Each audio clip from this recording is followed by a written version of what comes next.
दोस्तों, हमने चैप्टर पढ़ा था द्विस्वर और त्रिस्वर।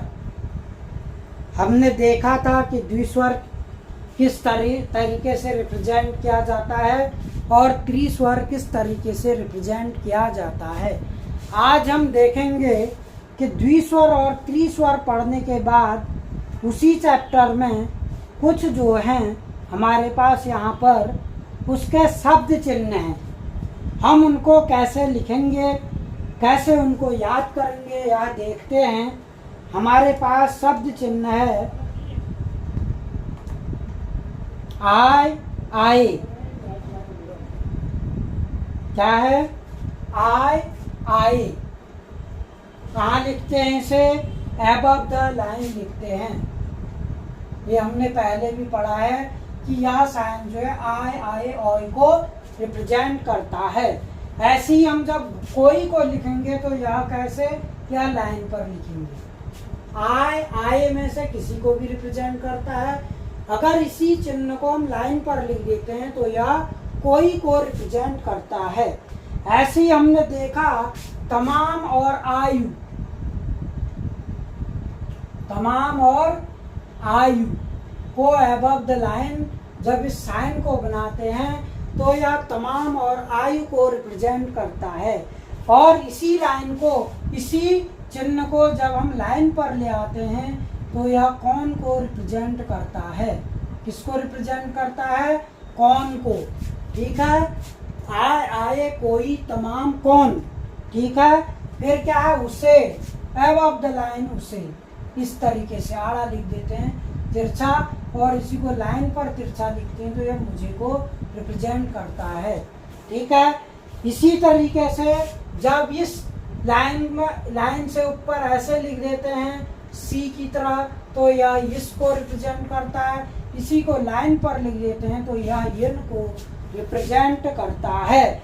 ऐसे ही जब वह को हम लाइन के ऊपर उल्टे सी की तरह लिख देते हैं तो यह वह को रिप्रेजेंट करता है, और लाइन पर लिख देते हैं तो यह गए को रिप्रेजेंट करता है। ऐसे ही जब गया, ये दो चीजों को रिप्रेजेंट करता है। यू की तरह लिखते हैं तो यह अबव द लाइन जब अथवा गया में से किसी को भी रिप्रेजेंट करता है। और तब के लिए इसको लाइन पर लिख देते हैं। गई के लिए यू को उल्टा कर देते हैं, और तुम के लिए इसको लाइन पर लिख देते हैं। ठीक है। ये हो गए इस चैप्टर के शब्द चिन्ह। क्या हो गए? शब्द चिन्ह, जिनको हम फॉर्मूला भी कहते हैं।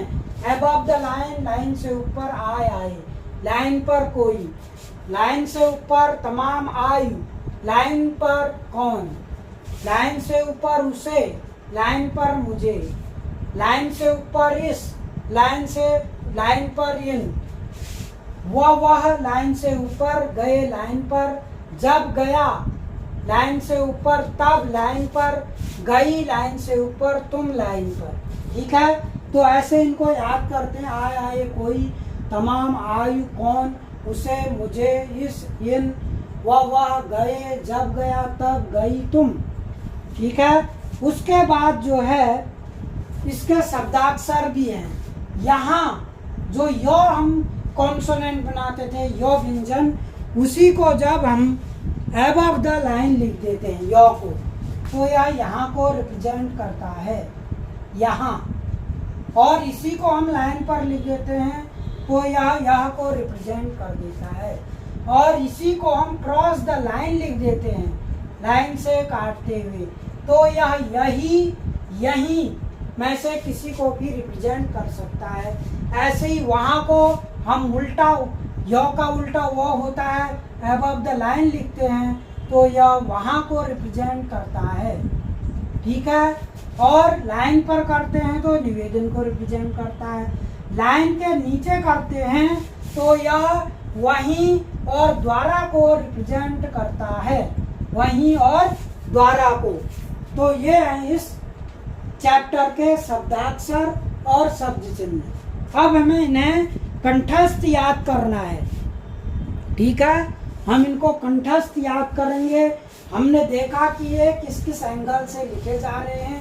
इसी एंगल से हम इसकी बार बार प्रैक्टिस करेंगे, बार बार। और जहाँ भी हमें कंफ्यूजन है उसके लिए हम पुनरावृत्ति अपनाएंगे।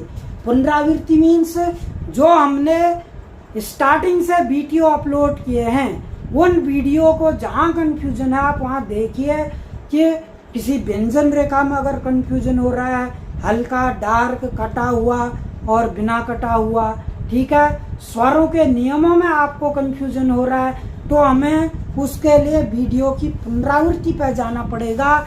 हम वीडियो को बार बार देखेंगे और प्रैक्टिस करेंगे तो हम जरूर आगे बढ़ेंगे। और आपको ये तो खाली एक हम आपको निःशुल्क ऑनलाइन क्लासेस दे रहे हैं, हमारा कोई इससे लेना देना नहीं है कि हम किसी से पैसा लें। हम निःशुल्क आपको पढ़ा रहे हैं। और मैंने आपको ये बताया है कि ये जो बुक है विशिष्ट प्रकाशन की, डॉक्टर गोपाल दत्त बिष्ट जी इसके राइटर हैं, लेखक हैं। तो इस बुक को आप परचेज कर लीजिए और उसके बाद जो है आप जैसे जैसे हम आगे बढ़ रहे हैं वैसे वैसे आप चीज़ों को देखिए, जानिए और उनको रिवाइज कीजिए। अपने आप आपके समझ में शॉर्ट हैंड आएगी। और यह मैं गारंटी देता हूँ कि जो व्यक्ति अगर सही तरीके से शॉर्ट हैंड